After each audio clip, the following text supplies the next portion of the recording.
নমস্কাৰ প্ৰিয় বন্ধু বান্ধৱীসকল 2024 বৰ্ষৰ বুদ্ধ পূৰ্ণিমা পৰিছে 23 মে বৃহস্পতিবাৰে এই বছৰৰ বুদ্ধ পূৰ্ণিমাত মহা সংযোগ ঘটিছে বৃহস্পতিবাৰে পৰাৰ বাবে বৃহস্পতি গ্ৰহৰ অৰ্থাৎ গুৰু গ্ৰহৰ পৰম কৃপাত ছয় ৰাশিৰ ব্যক্তিৰ জীৱনলৈ মহা সৌভাগ্য আহিছে এই দিনাৰ পৰা এই ছয় ৰাশিৰ ব্যক্তিৰ কুণ্ডলীত বৃহস্পতি গ্ৰহৰ শুভ প্ৰভাৱ পৰিছে যাৰ ফলত এই ছয় ৰাশি ব্যক্তিৰ জীৱনত পৰিৱৰ্তন আহি অতি ভাল দিনৰ সূচনা হৈছে এই ছয় ৰাশিৰ ব্যক্তিয়ে যিকোনো ক্ষেত্ৰতে আগবাঢ়ি যোৱাত সুবিধা লাভ কৰিব আৰু গুৰু বৃহস্পতি গ্ৰহৰ পৰম কৃপাত তেওঁলোকে কি ক্ষেত্ৰত আগুৱাই গৈ কেনেকৈ সফল হ'ব পাৰিব আজিৰ ভিডিঅ'ত আমি আপোনাক জনাম বুদ্ধ পূৰ্ণিমাৰ পৰা কোন ছয় ৰাশি ব্যক্তিৰ ওপৰত গুৰু গ্ৰহৰ পৰম কৃপা পৰিছে যাৰ ফলত তেওঁলোকৰ জীৱনলৈ অতি ভাল সময়ৰ আগমন ঘটিছে আৰু নিজকে ক্ষমতাশালী সম্পদশালী আৰু এটি সুন্দৰ ব্যক্তিত্বৰে প্ৰতিষ্ঠিত হোৱাৰ সুযোগ মিলিছে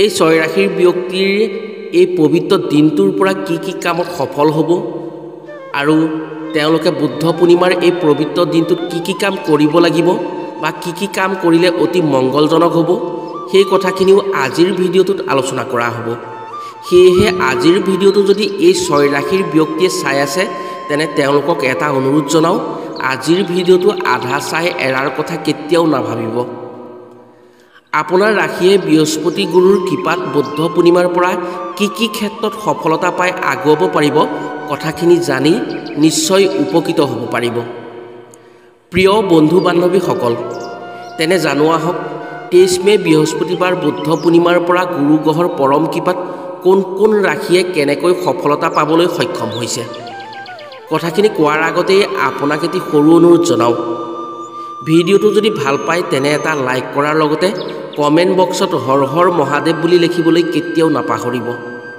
আৰু যদি আমাৰ চেনেললৈ প্ৰথম আহিছে তেনে চেনেলটো ছাবস্ক্ৰাইব কৰাৰ লগতে অন্য 10 জনে উপকৃত হোৱাকৈ ভিডিঅ'টো শ্বেয়াৰ কৰিবলৈ অনুৰোধ জনালোঁ বুদ্ধ পূৰ্ণিমাৰ দিনটো হৈছে সিদ্ধি সাধনৰ আটাইতকৈ পবিত্ৰ দিন লোকবিশ্বাস অনুসৰি এই পবিত্ৰ দিনটোত মাতা লক্ষ্মী আৰু ভগৱান বিষ্ণুৱে ভক্তসকলৰ মনৰ কামনা পূৰ্ণ কৰাৰ আটাইতকৈ পবিত্ৰ দিন এই দিনাই গৌতম বুদ্ধই তেওঁৰ পৰম জ্ঞান লাভ কৰিছিল জৰা মৃত্যু ব্যাধিৰ সমাধান বিচাৰি বুদ্ধদেৱে যি সাধনা কৰিছিল এই পবিত্ৰ দিনটোতেই সেই সাধনাৰ তত্ত্ব বিচাৰি পাইছিল ইয়াৰ উপৰিও এই দিনৰ তিথিতেই তেওঁ জন্ম হৈছিল আৰু তেওঁৰ এই দিনৰ তিথিতেই মৃত্যু হৈছিল 2024 বৰ্ষৰ বুদ্ধ পূৰ্ণিমা বৃহস্পতিবাৰে পৰাত দেৱলোকৰ গুৰু বৃহস্পতিৰ পৰম কৃপা পৰিছে ছয় ৰাশিৰ ওপৰত যাৰ ফলত এই ছয় ৰাশিৰ ব্যক্তিৰ জীৱনলৈ মহা সৌভাগ্য উদয় হৈ যিকোনো ক্ষেত্ৰতেই সফল হোৱাৰ সুযোগ আহিছে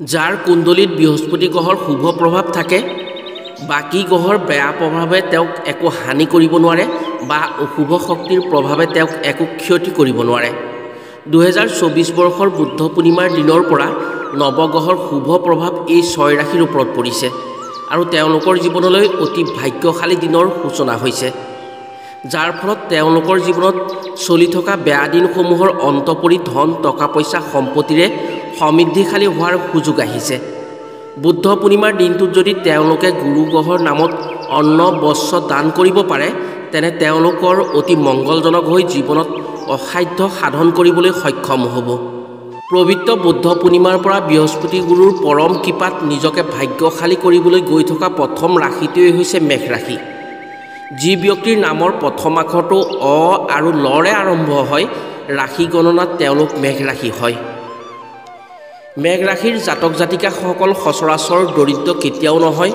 আৰ্থিক কষ্টত ভোগ কৰিব লগা তেওঁলোকে নহয় জাতক ঐশ্বৰ্যশালী ত্যাগী সম্পদশালী প্ৰতাপশালী আৰু চঞ্চল প্ৰকৃতিৰ হয় জাতক সুখী সত্যপৰায়ণ ব্যৱসায়ী হয় যদিও অত্যাধিক ভাৱপ্ৰৱণতাৰ খামখেয়ালিৰ কাৰণে সকলো উদ্যম নষ্ট হোৱাৰ নিচিনা কিছুমান দিশ আছে এই পবিত্ৰ দিনটোৰ পৰা বৃহস্পতি গ্ৰহৰ কৃপাত তেওঁলোকৰ সেইসমূহ নাইকিয়া হ'ব জাতক চঞ্চল অবিবেচক অপৰিপন্থী কেতিয়াও নহয় সকলোৰে পৰা মৰম পায় ভালপোৱা পায় সহজেই তেওঁলোকে যিকোনো ক্ষেত্ৰত আগবাঢ়িব পাৰে এই বুদ্ধ পূৰ্ণিমাৰ পবিত্ৰ দিনটোৰ পৰা আপোনাৰ বিশেষ ভাল হ'বলৈ গৈ আছে পাৰ হৈ যোৱা দিনত যদি আপুনি কিবা এটা কৰাৰ কথা ভাবি চিন্তি আছিল মনত থকাৰ পাছতো ধন টকা পইচাৰ অভাৱত আপুনি একো কৰিব পৰা নাছিল, আপোনাৰ ধন টকা পইচাৰ ক্ষেত্ৰখন টনকিয়াল নোহোৱাৰ বাবে পাছ পৰি আছিল, এই বুদ্ধ পূৰ্ণিমাৰ পৰা আপুনি ৰৈ থাকিব নালাগে। আপোনাৰ কুণ্ডলীত গুৰু গ্ৰহৰ পৰম কৃপা পৰিছে, যাৰ ফলত আগন্তুক দিনত ধনৰ যোগ আহিছে। ব্যৱসায় বাণিজ্যত আগতকৈ উন্নতি হ'ব আৰু ধন উপাৰ্জনৰ নতুন নতুন দিশৰ সন্ধান ওলাব। কষ্ট অনুসৰি ফল কেতিয়াও নেহেৰুৱাই। গুৰু গ্ৰহৰ পৰম কৃপা পৰিছে আপোনাৰ ওপৰত। আপোনাৰ আধৰুৱা কামসমূহৰ পূৰ্ণতা পাব। যিকোনো কাম পইচাৰ অভাৱত পৰি আছিল বা পেলাই থৈছিল, সেই দিনটোৰ পৰা আপুনি সেই কামসমূহৰ কৰাৰ সুবিধা পাব আৰু ধন সংগ্ৰহ হ'ব। বন্ধু বান্ধৱৰ পৰা আপুনি আত্মীয় কুটুম্বৰ পৰা কিছু অৰ্থনৈতিক সহায় পাব। কিন্তু এটা কথা ঠিক, আপোনাৰ মনত থকা কিছুমান ভাৱ চিন্তা এৰিব লাগিব। ধৰক, যিকোনো চিন্তাত আপুনি আনক খাতিৰ নকৰা বা সহায় নকৰা যিবোৰ মনোভাৱ আছে, সেই মনোভাৱবোৰ এৰি দিব লাগিব। এই দিনটোৰ পৰা আপুনি অৰ্থনৈতিক ক্ষেত্ৰখনত যথেষ্ট আগবাঢ়িব পাৰিব। গুৰু বৃহস্পতিৰ কৃপাত আপোনাক কোনো শক্তিয়ে বাধা দিব নোৱাৰে বা অপশক্তিয়ে আপোনাৰ উন্নতিৰ ক্ষেত্ৰত বাধাৰ হেঙাৰ হ'ব নোৱাৰে। আপুনি আগবাঢ়ি যাওক, আগুৱাই যাওক। এই দিনটোৰ পৰা আপোনাৰ অতি শুভ দিনৰ সূচনা হৈছে। তাৰ পিছৰ ভাগ্যশালী ৰাশিটো হৈছে মিথুন ৰাশি। এই ৰাশিয়েও গুৰু গ্ৰহৰ পৰম কৃপা পাবলৈ সক্ষম হৈছে বুদ্ধ পূৰ্ণিমাৰ পৰা। যি ব্যক্তিৰ নামৰ প্ৰথম আখৰটো ক, দ্বিতীয় চ, ঘৰে আৰম্ভ হয়, তেওঁলোক মিথুন ৰাশি হয়। এই ৰাশিৰ ব্যক্তিসকলৰ চেহেৰা আৰু চাল চলনত কথা কোৱাৰ মাজত কিছু বিশেষ ভাৱ ফুটি উঠে, যিয়ে আনক আকৰ্ষণ কৰিব পাৰে। নিজে উদাৰ মনৰ হয়, পৰৰ দুখত দুখী সুখত সুখী হ'ব পাৰে। মাজে মাজে অকলশৰীয়াকৈ থাকি ভাল পায় এই ৰাশিৰ ব্যক্তিয়ে। নিজৰ ওপৰত নিৰ্ভৰ কৰি চলাটো এই ৰাশিৰ ব্যক্তিৰ অন্যতম চৰিত্ৰ। এই দিনটোৰ পৰা তেওঁলোকৰ ওপৰত এই ৰাশিৰ ব্যক্তিসকলৰ ওপৰত গুৰু গ্ৰহৰ পৰম কৃপা পৰিছে, যাৰ ফলত এই জাতকে কোনো দিন এই দিনাৰ পৰা কাৰো ওচৰত হাত পাতিবলগীয়া নহয়। আৰ্থিকভাৱে তেওঁলোকে নিজেই টনকিয়াল থাকিব। আত্মীয় কুটুম্বৰ পৰা কিছু সহায় পাব। কিছু আত্মীয় কুটুম্বই তেওঁক ঠগিবলৈও চাব, কিছু সাৱধান হ'ব লাগিব। গুৰু গ্ৰহৰ পৰম কৃপা থকাত তেওঁলোকক কোনেও ঠগি পেলাই কিবা বস্তু হানি কৰিব নোৱাৰে। লটাৰীৰ জৰিয়তে বহু ধন সম্পত্তিৰ অধিকাৰী হ'ব পাৰে এই দিনটোৰ পৰা। গাড়ী মটৰ হোৱাৰো সম্ভাৱনা আছে। মিথুন লগ্ন জাতক জাতিকাসকল সাধাৰণতে সুপ্ৰতিষ্ঠিত হয়েই। অৰ্থ সঞ্চয় কৰিব পাৰে, চাকৰিত পদোন্নতি হ'ব। বিশেষকৈ অৰ্থনৈতিক ক্ষেত্ৰখনত তেওঁলোকৰ কিছু পৰিৱৰ্তন আহিব। অৰ্থনৈতিক দিশত আপুনি যি মনোকষ্ট পাই আছিল, সেই কষ্টৰ অন্ত পৰাৰ এটা সুযোগ আহিছে।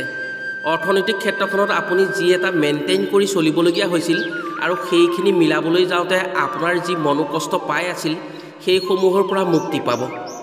এই পবিত্ৰ দিনটোৰ পৰা ধন উপাৰ্জনৰ নতুন নতুন পথ আহিব আৰু আপুনি সুযোগ পাব। পোৱা সুযোগ কেতিয়াও আপুনি নেহেৰুৱাব, কাৰণ সুযোগ বাৰে বাৰে নাহে। আপোনাৰ চাকৰিৰ সংযোগ হ'ব পাৰে, সেয়া লাগিলে বেচৰকাৰী চাকৰিয়েই হওক বা চৰকাৰী চাকৰিয়েই হওক। আপুনি যদি সুবিধা পায়, সেই সুবিধা কেতিয়াও নেহেৰুৱাব। বৰ্তমান আপোনাৰ উপাৰ্জন চাই যি ব্যয়বহুল খৰচৰ দিশ আছে, সেইসমূহ সংকুচিত হৈ কিছু সকাহ পাব। সামাজিক ক্ষেত্ৰখনতো আপোনাৰ যি ব্যক্তিত্ব আছে, সেয়া কিছু বিস্তাৰ হ'ব। আপুনি এই দিনটোৰ পৰা সামাজিক ক্ষেত্ৰখনত কিছু সন্মান পাব।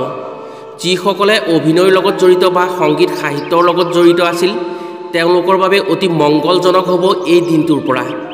তেওঁলোকে গুৰু গ্ৰহৰ পৰম কৃপাত নিজকে প্ৰতিষ্ঠিত বা বিকশিত কৰাৰ সুযোগ পাব। তেওঁলোকৰ যি প্ৰতিভা আছে, এই প্ৰতিভাসমূহ প্ৰচাৰ হ'ব। নতুন ব্যৱসায় কৰাৰ সপোন যদি পুহি ৰাখিছে, তেনে এই দিনটোৰ পৰাই আপুনি নতুন ব্যৱসায় আৰম্ভ কৰিব পাৰে। খুব সুন্দৰভাৱে আগুৱাব পাৰিব। আপোনাক এটা কথা কওঁ, আপোনাৰ যি এটা অভ্যাস আছে, অৰ্থাৎ ৰাগিয়াল বস্তুৰ প্ৰতি যি আপোনাৰ কিছু ভাৱ আছে, সেই ভাৱটো পাৰিলে কমাব। কিছু পৰিমাণে কমাব পাৰিলে আপোনাৰ ভাল হ'ব। বন্ধুৱে আপোনাক সহায় কৰিব। সকলো বন্ধুক কিন্তু আপুনি বিশ্বাস নকৰিব। পবিত্ৰ বুদ্ধ পূৰ্ণিমাৰ পৰা ভাগ্যশালী হ'বলৈ গৈ থকা তৃতীয় ৰাশিটো হৈছে কৰ্কট ৰাশি। যি ব্যক্তিৰ নামৰ প্ৰথম আখৰটো মধ্যমীয়া ড আৰু হৰে আৰম্ভ হয়, ৰাশি গণনা অনুসৰি তেওঁলোক কৰ্কট ৰাশি হয়। এই ৰাশিৰ ব্যক্তিসকল সাধাৰণতে সুঠাম, সুন্দৰ আৰু স্থূলদেহী হয়। অধিক কৰ্ম কৰিবলগীয়া হোৱাৰ কাৰণে মাজে মাজে কষ্ট পাব পাৰে। নিজে ধাৰ্মিক, সত্যবাদী, দেৱভক্ত আৰু আপোনজনৰ হিতকাৰী হয়।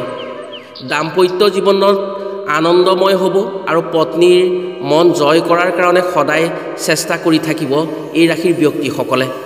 জাতকৰ জীৱন যাত্ৰা পৰিৱৰ্তনশীল। চাকৰি, ব্যৱসায়ত মাজে মাজে পৰিৱৰ্তন হ'ব পাৰে। ভাগ্যৰ অন্বেষণৰ কাৰণে নিজে একাধিকবাৰ দূৰলৈ যাবলগীয়া হ'ব পাৰে। কৌতুক অভিনেতা হিচাপে সুনাম অৰ্জন কৰিবলৈ সক্ষম হ'ব এই ৰাশিৰ ব্যক্তিসকল। ব্যৱসায়ৰ প্ৰতি টান বেছি হ'ব। মাছ, জুলীয়া দ্ৰব্য, কাগজ, কাপোৰ আদিৰ ব্যৱসায়ত শীঘ্ৰেই লাভৱান হ'ব পাৰিব এই ৰাশিৰ ব্যক্তিসকল। পৈতৃক সম্পত্তি লাভ কৰিব পাৰিব। সুন্দৰ ঘৰ নিৰ্মাণ কৰিব পাৰিব। যান বাহনৰ অধিকাৰী হোৱাৰ সম্ভাৱনা আছে। এই পবিত্ৰ দিনটোৰ পৰা গুৰু গ্ৰহৰ পৰম কৃপা পৰাত তেওঁলোকৰ সকলো ক্ষেত্ৰতে উন্নতি আছে।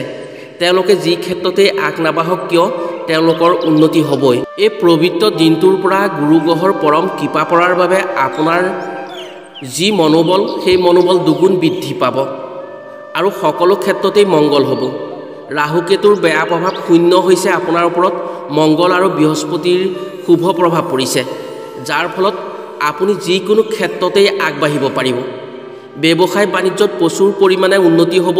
অৰ্থনৈতিক ক্ষেত্ৰখন বহল হ'ব। আপোনাৰ চাকৰিত পদোন্নতি, নতুন চাকৰিৰ যোগ আছে।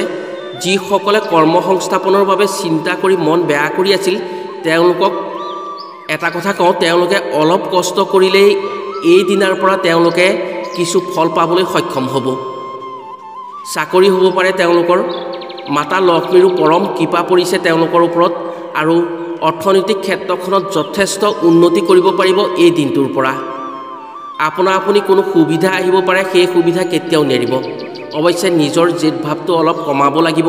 আপোনাৰ ব্যৱসায় বাণিজ্যত যি লোকচানৰ সন্মুখীন হৈ আছিল আগৰ দিনবোৰত, এই দিনাৰ পৰা আপোনাৰ ব্যৱসায় বাণিজ্যত উন্নতি হ'ব। আপোনাৰ যি ক'ৰবাত টকা ফচি আছিল বা ক'ৰবাত আপোনাৰ টকা বন্ধ হৈ আছিল, সেই টকা উদ্ধাৰ হ'ব এই দিনটোৰ পৰা। ব্যৱসায় বাণিজ্য প্ৰসাৰ হ'ব আৰু সম্পদৰ যোগ আছে। আপুনি কোনো নতুন সম্পত্তি লোৱাৰ সুবিধা পাব পাৰে। গাড়ী, ঘৰ, মাটি সম্পত্তিৰ অধিকাৰী হ'ব পাৰিব। চেষ্টা যিকোনো ক্ষেত্ৰত নেৰিব। এই পবিত্ৰ দিনটোৰ পৰা সফলতা পাবই পাব আপুনি। সাংসাৰিক ক্ষেত্ৰত সময় দিব নোৱাৰাৰ বাবে কিছু বেমেজালি আহিব পাৰে, কিন্তু পিছত ভুল বুজাবুজিখিনি শুধৰণি হ'ব আৰু আপুনি আপোনাৰ ক্ষেত্ৰত জয় হ'ব পাৰিব। পবিত্ৰ বুদ্ধ পূৰ্ণিমাৰ পৰা বৃহস্পতি গুৰুৰ পৰম কৃপা পাবলৈ সক্ষম হোৱা চতুৰ্থ ভাগ্যশালী ৰাশিটো হৈছে তুলা ৰাশি। জ্যোতিষশাস্ত্ৰৰ ৰাশি গণনা অনুসৰি যি ব্যক্তিৰ নামৰ প্ৰথম আখৰটো ৰ আৰু দন্তীয়া তৰে আৰম্ভ হয়, তেওঁলোক তুলা ৰাশি হয়। এই ৰাশিৰ জাতক জাতিকাসকল সচৰাচৰ অনুভূতিপ্ৰৱণ আৰু মধু কথাৰ গৰাকী হয়। মনৰ দৃঢ়তা খুব বেছি হয় তেওঁলোকৰ।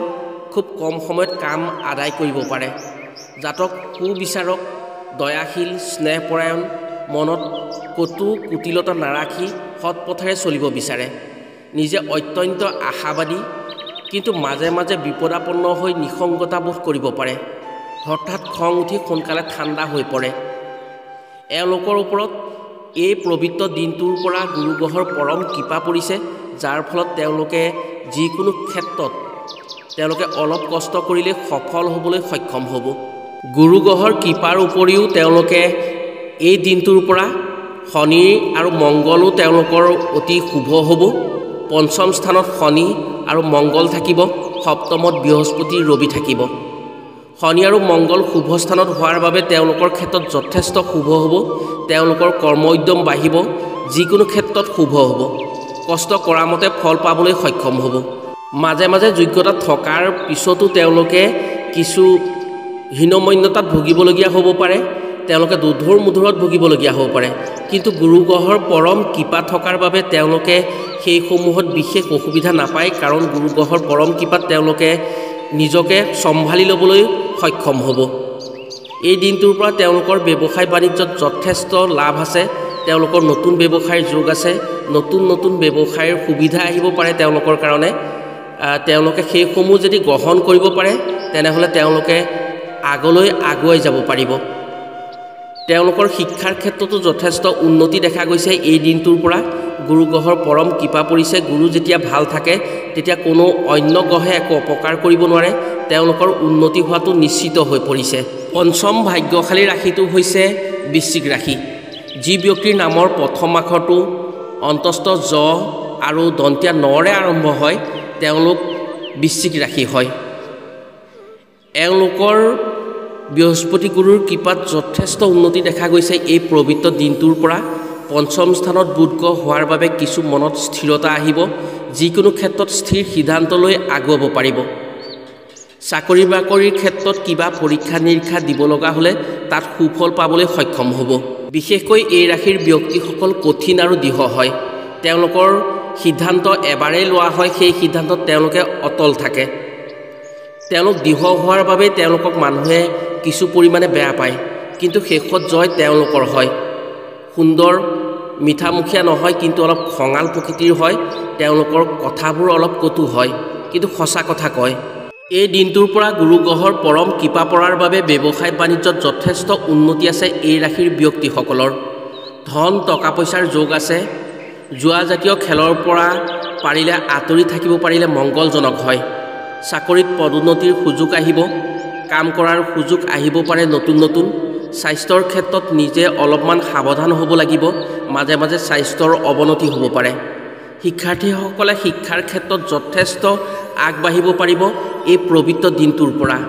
শিক্ষাত কিছু কিছু ক্ষেত্ৰত বাধা পাব পাৰে, কিন্তু তেওঁলোকৰ গুৰু গ্ৰহ ভাল থকাৰ বাবে সেই বাধা তেওঁলোকে ওফৰাই দিব পাৰিব।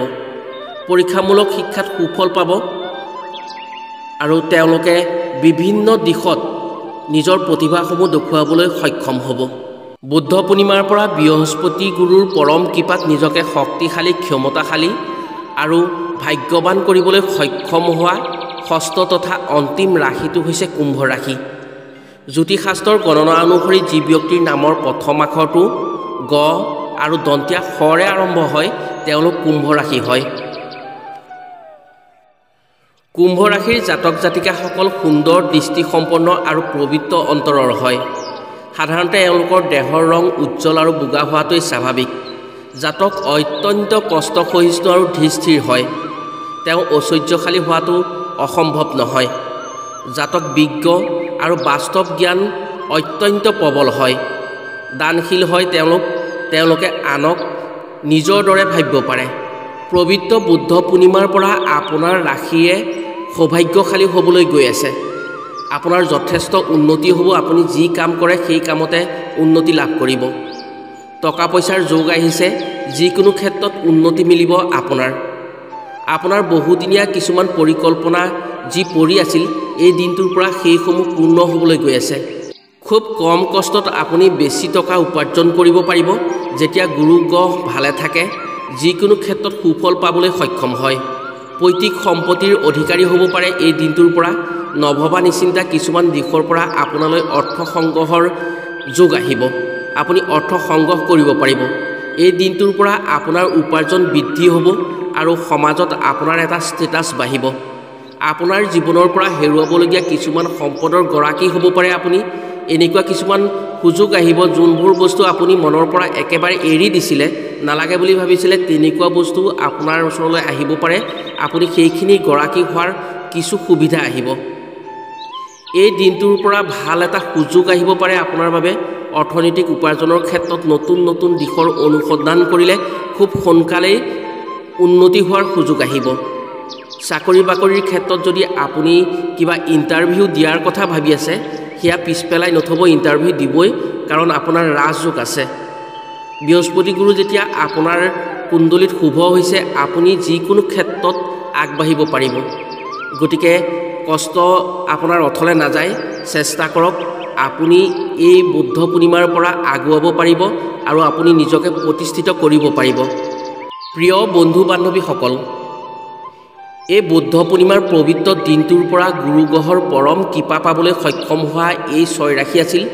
এই 6 ৰাশিৰ ব্যক্তিয়ে যদি আজিৰ ভিডিঅ'টো চাই আছে তেনেহ'লে আপোনালোকক এটা কথা কওঁ, আপোনালোকৰ ৰাশি যদি ইয়াত পৰিছে তেনেহ'লে আপোনালোকে সেই দিনটোত পাৰিলে কিছু নিয়ম নীতি মানি চলিব আৰু পাৰিলে আপুনি অন্ন বস্ত্ৰ গুৰুৰ বাবদ কোনো ফকীৰ অঘৰী বা অন্য কোনো ব্ৰাহ্মণক দান কৰিব বা মন্দিৰৰ পূজাৰীক দান কৰিব পাৰিলেও হ'ল অন্ন বস্ত্ৰ যদি আপুনি দান কৰিব পাৰে গুৰু অতি প্ৰসন্ন হ'ব যি অকণমান আপোনালোকৰ প্ৰতি গুৰু বেয়া হৈ আছে সেইখিনিও ভাল হৈ আপোনালোকৰ কাৰণে এটা শুভ যুগৰ সূচনা হ'ব আজিলৈ ভিডিঅ'টো ইমানতে সামৰিছোঁ পুনৰ অন্য এটি ভিডিঅ'ৰ জৰিয়তে লগ পোৱাৰ প্ৰতিশ্ৰুতিৰে আজিলৈ আহোঁ সকলো ভালে থাকক সুস্থ থাকক ধন্যবাদ